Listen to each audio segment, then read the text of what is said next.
Have you ever felt that chill down your spine, the kind that whispers, "You're not alone"? Tonight, we're not just watching horror, we're summoning it. These are the top 10 exorcism horror movies that dared to challenge the devil himself. From the twisted cries of the Exorcist to the haunting rituals of the Pope's exorcist, every story drags you closer to the edge of faith and fear. Stay with me till the end, if you dare, because the last one might make you question what truly hides in the dark.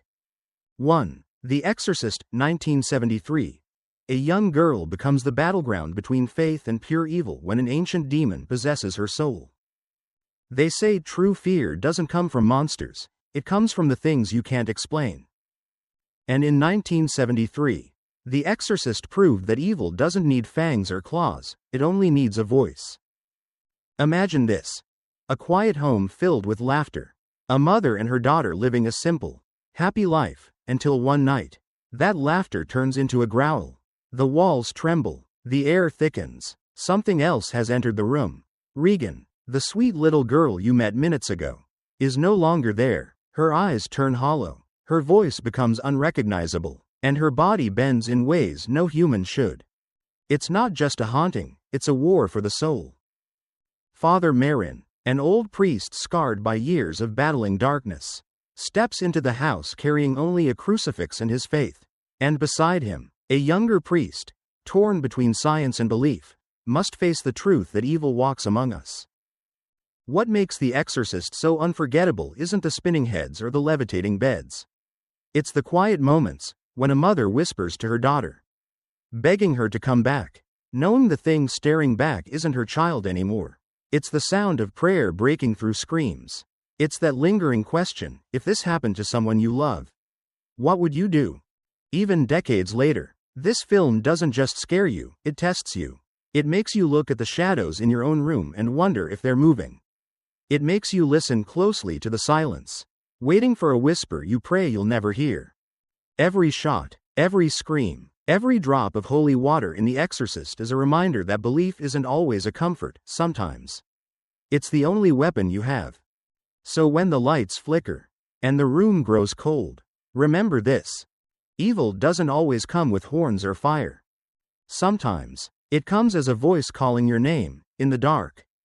2. The Exorcism of Emily Rose, 2005. A young woman's death after a terrifying exorcism becomes a courtroom battle between science, faith, and the unseen evil that destroyed her. What if I told you that this story, this horror, is based on truth? That somewhere, a girl once screamed not out of madness, but because something ancient screamed through her?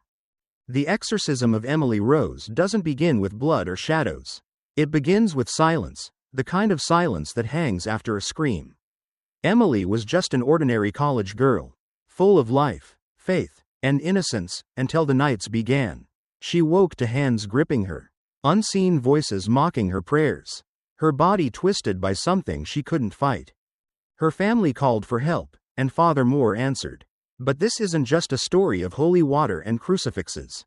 It's about a priest who believed too much, and a world that stopped believing altogether. As Emily's torment grew, the lines between medicine and miracle blurred. Doctors called it epilepsy, psychologists called it psychosis. But what do you call it when a girl speaks in ancient tongues she's never learned? When her body contorts like it's rejecting her own soul? That's what this film dares to ask, and it asks you. Because while the court demands proof, evil doesn't care about evidence. It only cares about belief. Father Moore stands trial, accused of negligence, while Emily's story unfolds like a prayer turned into a scream. Through flashbacks, we witness her final night, candles flickering, her face pale, her voice no longer her own. She looks up, eyes hollow yet brave, and says, "I am not afraid." That line chills you to the bone, because deep down, you know she should be. This isn't horror built on cheap scares, it's horror that crawls under your skin and makes you question what's real. Is it a disease? Or was Emily truly possessed by 6 demons who claimed her body as their home? By the time the credits roll, you'll find yourself staring into the dark, wondering if faith can truly protect us, or if belief itself is what calls the darkness closer. So, tell me, if it were your soul on trial, would you put your trust in science, or in God. 3. The Conjuring, 2013. A family's dream home becomes a nightmare when demonic forces awaken, forcing two paranormal investigators to confront an evil older than faith itself. Do you believe that a house can remember fear? That every whisper, every scream, every prayer leaves a scar on its walls? Because if you don't, The Conjuring will make you. It begins the way all nightmares do, quietly. The Perron family moves into a farmhouse surrounded by trees that never seem to stop watching. The air feels heavier there. The nights colder. At first, it's just the smell of rot. The clocks stopping at 3:07 a.m. The faint tug on a leg while sleeping. But soon, the house breathes. And it's not alone.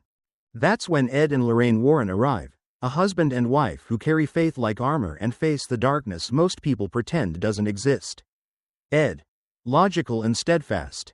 Lorraine, touched by the supernatural, her empathy both gift and curse. Together, they walk into the Perrons' home, not knowing they're stepping into a battlefield between heaven and hell. You feel it with them, that suffocating sense of dread as they listen to the tapes. Hear the growls hidden beneath human voices. Watch doors slam by invisible hands. It's not just haunting, it's possession. And the entity that lurks there doesn't want attention, it wants a soul. Bathsheba, the witch who cursed the land long before the house stood, offering her child to the devil before taking her own life. Her spirit feeds on fear, crawling into the cracks of faith until belief itself turns into horror. And when she finally takes hold of Carolyn, the mother of 5, the exorcism that follows is more than just a ritual, it's desperation. The Warrens shouting prayers over screams. The walls cracking as unseen claws drag her toward the abyss. And through it all, Lorraine whispers, "Remember who you are." That's what makes The Conjuring more than a ghost story. It's about love, the kind that fights demons not with weapons, but with light. It's about standing in the dark and choosing to believe, even when the darkness laughs back. So if you ever find yourself alone, and the room grows still, if you hear a clap, just one, behind you, don't turn around. Because in The Conjuring, evil doesn't need to find you. It's already there, waiting. 4. The Pope's Exorcist, 2023. A Vatican priest uncovers a centuries-old secret while battling a powerful demon determined to destroy the church from within. They say the devil's greatest trick was convincing the world he doesn't exist. But what if the Vatican's most trusted exorcist discovered that he never left? The Pope's Exorcist isn't just a story about faith, it's a war fought in silence. Beneath ancient cathedrals where the light of God barely reaches, Father Gabriele Amorth, played with weary conviction by Russell Crowe, is not your ordinary priest. He laughs at fear, rides a scooter through Rome, and carries a cross that feels heavier than sin itself. But behind that calm humor lies a man who's seen things most would never survive. When a young boy in Spain becomes possessed, Father Amorth is sent to investigate. At first, it seems like another case, until the demon inside begins to speak his name. That's when you feel it. This is no ordinary exorcism. This is personal. The voice that taunts him knows too much, digs too deep, and mocks the very faith he stands on. The deeper he goes, the darker it gets. Beneath the crumbling abbey lies a secret the church buried centuries ago, a place built on guilt and blood, where priests once tried to hide the devil's influence rather than destroy it. Every wall whispers sins, every shadow moves when no one's watching. And through it all, Amorth fights not just for the boy's soul, but for his own. His prayers sound like war chants. His eyes burn with a faith that refuses to die. He's not perfect, he doubts. He sins. He fears, but that's what makes him dangerous to evil. Because the devil doesn't fear saints, he fears sinners who still believe. The final confrontation is pure chaos, Latin prayers cutting through screams. The air thick with holy smoke. A man standing alone between heaven and hell. When the dust settles, Amorth doesn't look like a hero. He looks like someone who's just seen the face of damnation and dared to look back. And that's the real terror of the Pope's Exorcist. It makes you wonder what secrets the church keeps hidden, and what horrors must be locked away to protect our faith. So tell me, if you found the devil's truth buried beneath the altar, would you cover it back up? Or dare to look? 5. The Rite, 2011. A skeptical seminarian travels to Rome to study exorcism and finds himself face to face with the devil, and his own loss of faith. Do you believe only the faithful can fight evil? Because the Rite whispers a far darker truth, that sometimes it's the doubters who stand closest to God. Michael Kovac never wanted to become a priest. He joined the seminary not out of devotion, but escape, a way to run from his past, his pain, his father. He wore the collar like a shield, not a symbol. Faith was a word, not a weapon, but fate, or something darker, had other plans. When his doubt becomes too loud to ignore, he's sent to Rome, to a world where faith is tested not in sermons, but in screams. There, he meets Father Lucas, played with unsettling brilliance by Anthony Hopkins, a man who jokes in the face of demons, drinks espresso between exorcisms, and carries the weight of 1,000 haunted souls. Lucas isn't the priest Michael expected. He's the one every skeptic fears. The proof that evil is real. Their first encounter with possession doesn't explode in chaos. It starts with whispers, with a girl's voice twisting into something ancient. Michael watches her body distort. Her words curl with venom. And for the first time, he can't explain it away. Logic fails. Science shatters. And faith, the one thing he's rejected, is all that's left. But the devil is cunning. He doesn't just attack the innocent, he hunts the uncertain. And soon, Michael realizes the battle isn't about saving the possessed, it's about saving himself. The demon taunts him, speaking truths he's buried, sins he's never confessed. It knows his doubts, his fears, his silence. When Father Lucas becomes the next victim of possession, the weight of salvation falls on Michael. The student must become the believer. And in that final, desperate exorcism, something shifts, not in the demon, but in him. The fear turns into fire, and the man who once mocked faith now wields it like a sword. The room erupts with prayer and agony.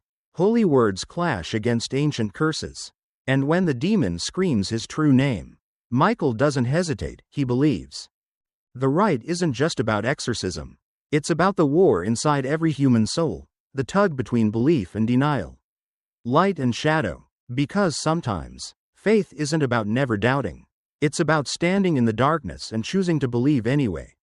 So, if you ever face your own demon, will you pray, or will you run? 6. The Last Exorcism, 2010. A skeptical preacher agrees to perform one final exorcism for a documentary crew, only to realize the devil doesn't care if you believe in him or not. Have you ever laughed at fear? Mocked it?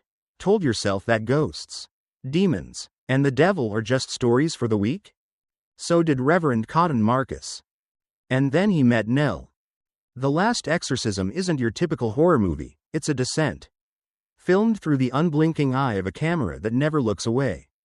Cotton is a man of the cloth who's lost his faith but not his charm.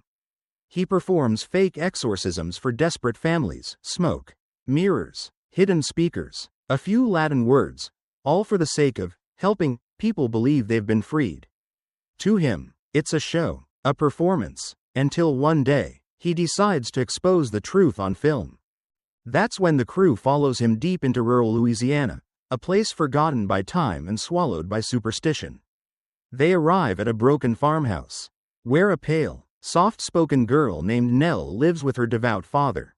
She smiles shyly, polite, fragile, but something about her eyes, they never rest. The first ritual goes as planned. Cotton waves his cross, chants his Latin, and everyone believes the demon is gone. Easy money, easy proof. But then, the nights begin. The sounds, the shadows, the way Nell's body bends, the way her voice changes into something that doesn't belong to her. The camera catches what the eyes can't, and for the first time, Cotton's jokes stop. You can feel his fear growing, because the devil doesn't need you to believe in him to exist. He just needs you to watch.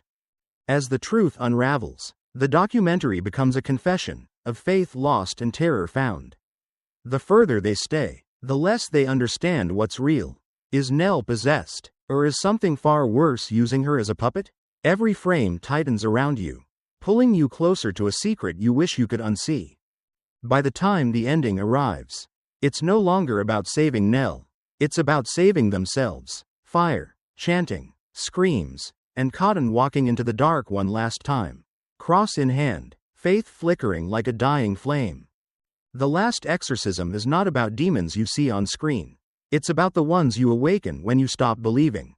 The ones that hide behind logic, waiting for the moment your doubt becomes their doorway. So, tell me, if the devil knocked on your door, would you still insist he wasn't real? 7. Deliver Us from Evil, 2014. A New York cop discovers a string of brutal crimes linked not to madness, but to demonic possession hiding in the city's shadows. You think the devil lives in old churches, in villages lost to time. You think exorcisms happen far away, whispered in Latin beneath candlelight. But what if I told you, he walks your streets, hides in your city, and wears the face of a man you'd never suspect? That's the nightmare Deliver Us from Evil drags you into. Meet Ralph Sarchi, a hardened NYPD detective who's seen everything. Murder, addiction, despair. He doesn't believe in demons, only in darkness born from human cruelty. But one night, while investigating a case drenched in violence and fear, something shifts. The walls whisper, the lights flicker, the city he thought he understood begins to breathe, like it's alive. And watching. It starts small. A woman throws her baby into a lion's cage. A soldier mutilates himself while mumbling ancient words. The connection? A war-torn past and a secret carved into flesh, symbols no one can explain. And then he meets Father Mendoza, a priest with scars of his own, who looks more like a soldier than a man of God. He tells Sarchi something no cop wants to hear. This isn't crime. It's possession. At first, Sarchi laughs, but when the evidence bleeds into nightmares, when his home becomes colder, when the screams from his cases echo in his head, that laughter dies. Because the evil he's hunting knows his name. The exorcism scene isn't about spinning heads or levitation. It's war. A man and a priest standing together in a basement soaked with hate, fighting something unseen yet impossibly real. Mendoza chants, his voice cracking. Sarchi holds the possessed down, blood mixing with holy water. Both men screaming, one in prayer, one in rage. The demon doesn't just fight back, it taunts. It twists their fears, their guilt, their broken faith. But through that chaos, something powerful emerges, belief. Not born from religion, but from survival. Because when you stare into the abyss and it stares back, you stop asking for proof. You start praying. Deliver Us from Evil doesn't give you the comfort of distance. It tells you the devil doesn't need haunted houses or cursed dolls. He only needs a city, tired souls, and one open door. So, if you ever walk down a quiet alley and the lights start to flicker, don't look behind you. Because maybe, just maybe, he's still out there, waiting for you to stop believing. 8. The Nun, 2018, a young nun, a haunted abbey, and a demon wearing the face of faith itself. The Nun takes you straight into the heart of holy darkness. You ever stare at a church at night, silent, ancient, the cross casting a shadow longer than it should, and feel like something inside is awake? That's where The Nun begins. Not with screams, but with silence that feels wrong. In a forgotten abbey in Romania, a young nun hangs herself, an act unthinkable within sacred walls. The Vatican, disturbed by the blasphemy, sends a priest with a haunted past and a novitiate on the edge of taking her vows. Together, they must uncover what darkness has taken hold of the convent. But the deeper they step inside, the more the air itself seems to breathe. The walls whisper in Latin. The shadows stretch too far. The crosses hang upside down, as if God himself has turned away. At the heart of this horror is Valak, a demon cloaked in the robes of a nun. Think about that for a moment. Evil doesn't come in flames or claws, it comes dressed as holiness. It smiles from behind a veil and mocks your prayers. That's what makes it terrifying. Father Burke carries the weight of his own failed exorcisms. The souls he couldn't save. Sister Irene, though pure, is haunted by visions she can't explain, dreams of a woman in black, standing at the edge of a dark hall, whispering her name. And as night falls, faith becomes fragile. The abbey is no longer a sanctuary, it's a trap. Doors slam shut, Candles die one by one. And the chanting begins, deep, low, and human no longer. When Valak appears, it isn't just a demon showing its face, it's faith itself being torn apart. The exorcism scene burns into your memory, the clash of holy water and hellfire. The echo of prayers screamed into the void. Irene's trembling voice recites the rite, her eyes locked on the creature that looks like everything sacred she's ever believed in. And for a heartbeat, even heaven seems afraid to look. But here's the truth the nun leaves behind. Evil doesn't always hide in darkness. Sometimes, it hides in the light, waiting behind a smile, whispering in prayer, watching through the eyes of a saint. So next time you walk past a church at night, and you see a figure standing there, quiet, still, hands folded, don't look twice. Because if she turns to smile at you, it's already too late. 9. The Possession, 2012. A young girl becomes host to a demonic spirit trapped within an ancient cursed box, unleashing a horror her family can't understand or escape. Tell me, have you ever bought something secondhand, a strange antique? Maybe, or a jewelry box, and felt like it didn't want to be touched? That's how the possession begins. Not with priests and rituals, but with a quiet family, a garage sale, and a wooden box that should have stayed closed. Clyde, a father trying to rebuild his bond with his daughters after a divorce, spots the box at a neighborhood sale. His youngest, M, is drawn to it, her small hands tracing the Hebrew carvings as if they're whispering her name. It looks harmless, just old wood, just a little history, right? But when M starts to change, her voice low, her eyes distant, her laughter hollow, it's clear something inside that box is alive. And hungry. You see, this isn't just any cursed object. It's a Dybbuk box, a prison for a restless Jewish spirit. Trapped by ancient rites, the Dybbuk doesn't attack like other demons. It enters, slowly. It feeds on grief, anger, and guilt. Everything a broken family has in abundance. M begins to whisper to herself at night. She stops eating. Moths appear from nowhere, fluttering out of her mouth in a scene that makes your skin crawl. Her body becomes a vessel. Her voice layered, part child, part something older than time. Clyde watches helplessly, his love for his daughter turning into horror. Doctors say it's psychological, but deep down, every parent knows, this isn't something medicine can cure. This is something evil. When all logic fails, Clyde turns to the faith he doesn't understand, ancient Jewish exorcism rituals.